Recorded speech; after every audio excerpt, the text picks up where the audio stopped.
नमस्कार दोस्तों, स्वागत है आपका हमारे चैनल आचार्य जागेंद्र मिश्रा में। सावन में बेलपत्र पर लिख दें यह दो शब्द, सावन बीतने से पहले ही मनोकामना पूरी होगी। सावन का महीना आते ही महादेव शिव शंभु को प्रसन्न करने के लिए भक्तजन कोशिश में जुट जाते हैं और शिवलिंग पर गंगा जल के साथ बेलपत्र भी अर्पित करने का विधान है। तो बेलपत्र तोड़ने के चढ़ाने के कुछ खास नियम हैं, तो चलिए जानते हैं। देखिए, सावन के महीने में जो भगवान शिव हैं उनको प्रसन्न करने के लिए बेलपत्र जरूर अर्पित करना चाहिए। अगर आपके पास सुविधा नहीं है तो आप चांदी का भी बेलपत्र छोटे छोटे मिलते हैं, आप एक लेकर चले आइए और वो तो आपको पूरा आजीवन चलेगा, तो उसी को व्यवहार करें। और देखिए, बेलपत्र को संस्कृत में बेलूपत्र कहते हैं और भगवान शिव को ये बहुत प्रिय है। मान्यता है कि बेलपत्र और जल से भगवान शंकर का मस्तिष्क शीतल रहता है और पूजा में इसका प्रयोग करने से वो जल्दी प्रसन्न होते हैं। हमारे धर्म शास्त्रों में कुछ नियम है बेलपत्र तोड़ने के भी और अर्पित करने के भी। तो बेलपत्र तोड़ने के जो नियम है, जैसे कि बेलपत्र चतुर्थी के दिन, अष्टमी के दिन, नवमी तिथि, चतुर्दशी और अमावस्या तिथि को, संक्रांति के समय, सोमवार के दिन बेलपत्र भूलकर भी मत तोड़िएगा, वरना शिवजी नाराज होंगे और वो बेलपत्र आपको पुण्य फल भी नहीं देगा।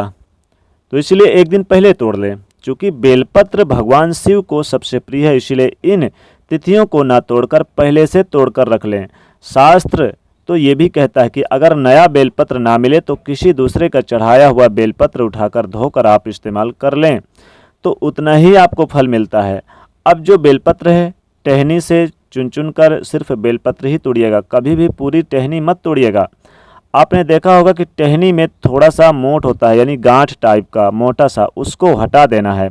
आपको तोड़कर बहुत सावधानी और पूर्वक बेलपत्र तोड़ने से पहले बाद में वृक्ष को प्रणाम जरूर करें। चूँकि महादेव यानी कि शिव को जो बेलपत्र है वो हमेशा उल्टा ही अर्पित किए जाते हैं, यानी जो पत्ता है उसका चिकना भाग शिवलिंग के ऊपर रहेगा। और एक बात हमेशा याद रखिए कि बेलपत्र में चक्र और वज्र नहीं होना चाहिए और बेलपत्र में कम से कम 3 पत्ते जरूर हों, तो 3 से लेकर 11 पत्ते तक होते हैं। जितने ज़्यादा पत्ते होंगे उतना ही अच्छा है।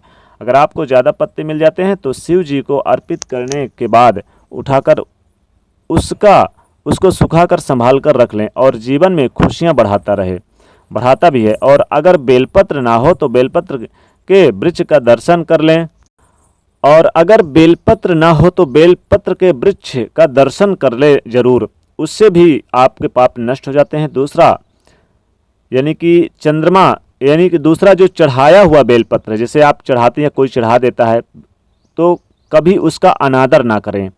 चलिए अब जानते हैं कि बेलपत्र में क्या लिखें और कैसे लिख देना चाहिए। देखिए, सबसे पहली बात तो आप ध्यान रखें कि जब आप शिवजी को अर्पित करने के लिए बेलपत्र लेकर आएंगे तो उसको आप फ्रेश कर लें, थोड़ा सा धो लें।